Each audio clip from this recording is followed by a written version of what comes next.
Hi bro. Hi. Hi పెద్దమ్మా. ఇంద్ర, ఎలా ఉన్నావు ఇంద్ర? నేను బానే ఉన్నాను పెద్దమ్మా. ఇందాక పూజలో ఉండడం వల్ల మీ అందరినీ డిస్టర్బ్ చేయడం ఇష్టం లేక ఎవరితోనూ మాట్లాడలేదు. ఏమనుకోకండి. మరేం పర్వాలేదులే. ఇంట్లో అందరూ ఎలా ఉన్నారు? అందరూ బానే ఉన్నారు పెద్దమ్మా. కానీ రాహుల్ బ్రో జీవితంలో జరిగే విషయాలన్నీ చూస్తుంటే నాకు చాలా బాధగా ఉంది పెద్దమ్మా.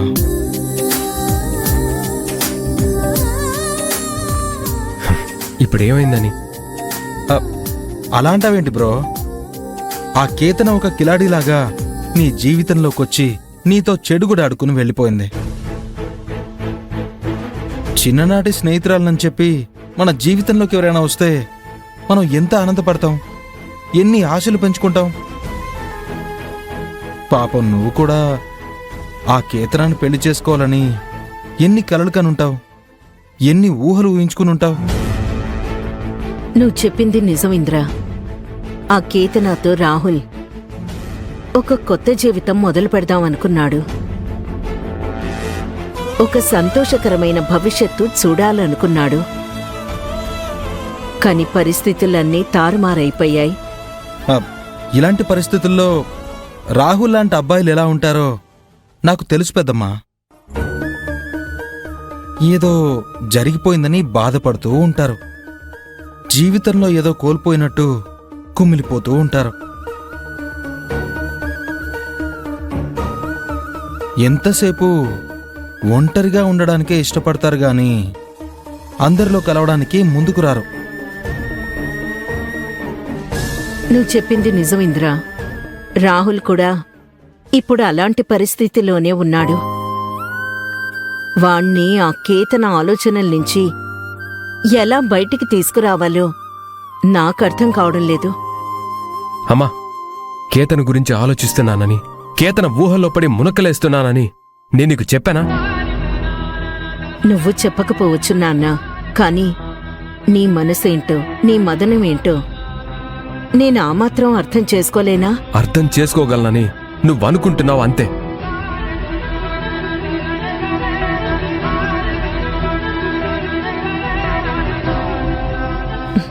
చూసావా ఇంద్ర, నువ్వన్నట్టే వాడు ఎప్పుడు ఎలా ఉంటున్నాడో నాకు అర్థం కావడం లేదు. పెద్దమ్మా, మీరేం బాధపడకండి. కొన్ని రోజులు నేను ఇక్కడే ఉండి రాహుల్కి కాస్త కంపెనీ ఇచ్చి తనని ఫుల్గా సెట్ చేసే వెళ్తాను. సరేనా? చాలా సంతోషం ఇంద్ర. ఆ పని చేసి పుణ్యం కట్టుకో. రాహుల్ కూడా నీతో కాస్త టైం స్పెండ్ చేస్తే ఆ ఆలోచనల నుంచి బయటపడతాడు. సరే పెద్దమ్మా.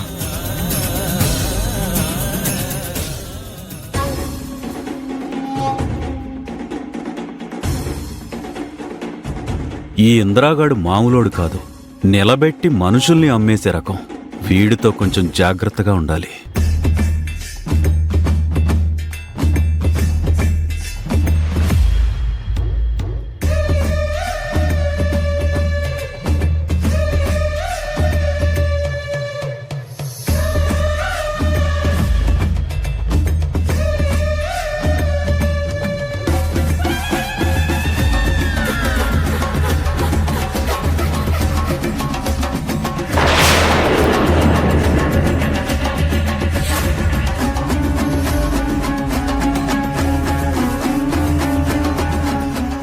చూడబోయ్, నీ వెంట ఎన్నోసార్లు పడ్డాను, అయినా తప్పించుకున్నావు.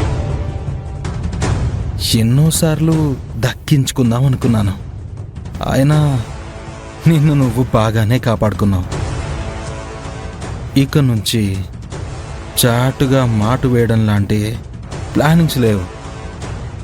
డైరెక్ట్ అటాకే. నిన్ను నా సొంతం చేసుకోవడానికి నేరుగా నీ దగ్గరికే వచ్చాను. అతి త్వరలో నువ్వు నాదానివడానికి సిద్ధంగా ఉండు. చూడింద్రా, బయట నేను ఒంటరిగా ఉన్నప్పుడే నన్ను ఏమీ చేయలేకపోయావు.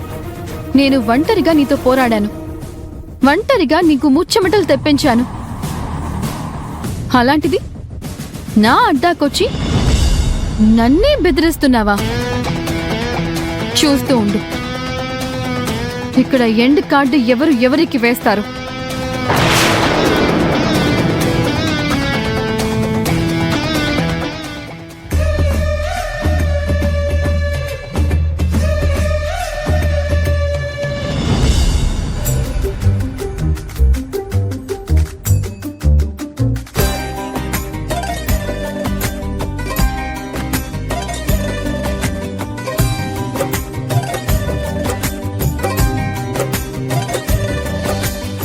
రాహుల్ బాబు, అభి నువ్వా?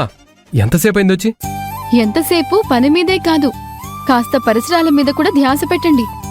కొంచెం ఇంపార్టెంట్ వర్క్ అభి, అందుకే నువ్వు వచ్చావన్న సంగతి కూడా గమనించలేదు. సరే, అర్జెంట్ పనితో అలసిపోయి ఉంటారు. ఈ జ్యూస్ తాగండి, ఎనర్జీ వస్తుంది.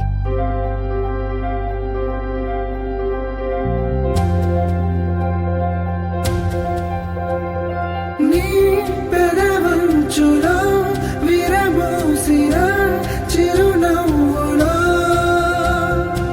ఏ కనులెన్నడూ గమనించని ముళ్ళున్నవో.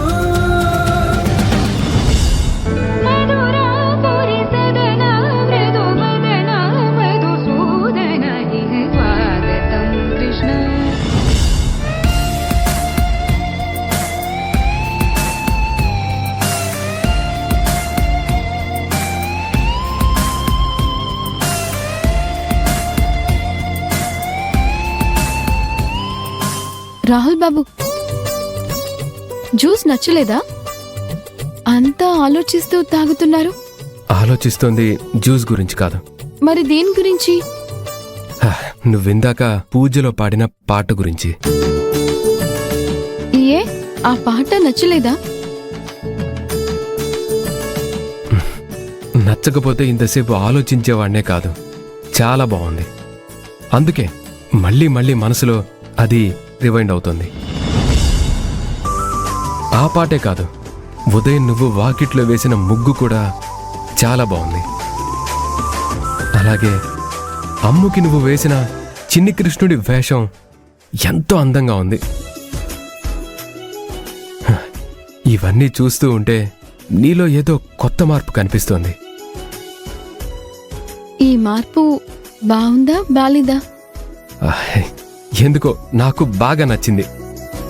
అవును రాహుల్ బాబు, కొన్ని మార్పులు బావుంటాయి. అందుకే ఎప్పుడూ ఒకేలా ఉండకుండా ఒక్కోసారి మారి చూడాలి. నువ్వు దేని గురించి మాట్లాడుతున్నావు? నాలో ఎలా మార్పు వస్తుందో మీలో కూడా అలానే మార్పు వస్తే మనిద్దరం సంతోషంగా ఉంటాం. మనతో పాటు ఈ కుటుంబం కూడా సంతోషంగా ఉంటుంది. అంటే నువ్వు ఏ విధమైన మార్పు కోరుకుంటున్నావు?